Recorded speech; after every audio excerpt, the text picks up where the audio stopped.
দেখো এই যে ব্ল্যাকবোর্ডটা আছে, ব্ল্যাকবোর্ডটা বর্গাকার না আয়তাকার? আয়তাকার। দেখো আয়তাকার জমির ক্ষেত্রফল হচ্ছে 918 বর্গ মিটার, এর দৈর্ঘ্য 54 মিটার, প্রস্থ কত এটা আমাদের বার করতে হবে। ভাগ তো অবশ্যই করতে হবে, কিন্তু সরাসরি ভাগ করলে হবে না। দেখো আমরা ক্ষেত্রফল পেয়েছি 918 বর্গ মিটার, আর দৈর্ঘ্য আমরা কিন্তু পেয়েছি, তাই তো? প্রস্থ বার করতে হবে। তাহলে প্রস্থ সমান সমান এবার লিখতে হবে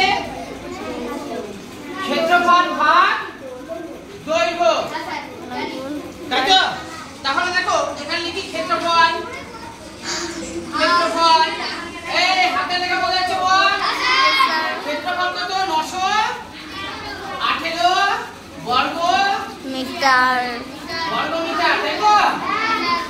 বর্গ মিটার। দৈর্ঘ্য কত আছে আমাদের?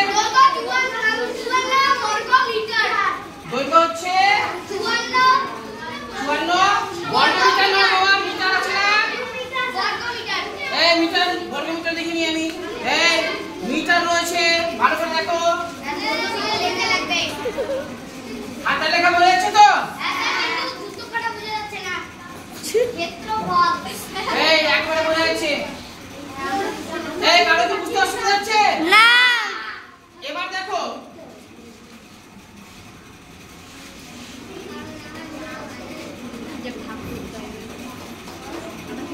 প্রস্থ, ক্ষেত্রফল, ক্ষেত্রফল ভাগ দৈর্ঘ্য, ক্ষেত্রফল ভাগ দৈর্ঘ্য। তাহলে বসিয়ে দিই আমরা। ক্ষেত্রফল কত পেয়েছি আমরা? 918 বর্গ মিটার, 918 বর্গ মিটার। আর দৈর্ঘ্য কত? 54 মিটার, 54 মিটার। তাহলে এবার কি করব? আমরা ভাগ করে দেব। 918 দেখো আমি যদি 2 নিই 100 উপর চলে যাবে, তাই না? 1 দিয়ে আমাদের দিতে হবে। 1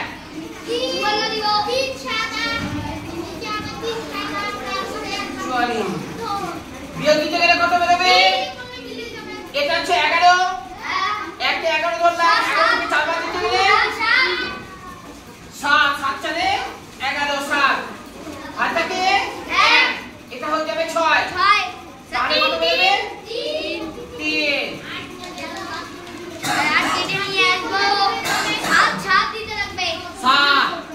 দেখে নি 7 দিয়ে যাবে না, অন্য কিছু দিয়ে যাবে।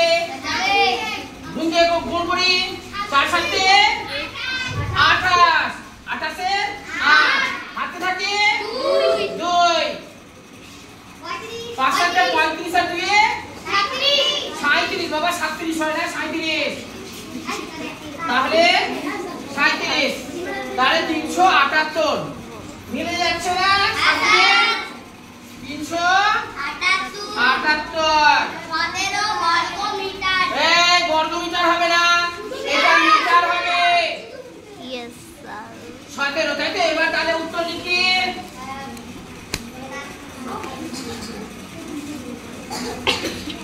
তবে তার প্রস্থ কত? তবে তার প্রস্থ, প্রস্থ 17 মিটার। কারো কি বুঝতে অসুবিধা হচ্ছে? এখানে সাইডে লিখে দেবে, ঠিক আছে? এটা বার করলাম, লিখে দিলাম। দেখো ছিল আমাদের হচ্ছে 918 বর্গ মিটার ছিল, মিটার দিয়ে ভাগ করলাম, ভাগ করার পরে কিন্তু কখনো বর্গ মিটার হবে না, কি হবে? মিটার হবে। তবে তার প্রস্থ 17 মিটার। কারো বুঝতে অসুবিধা?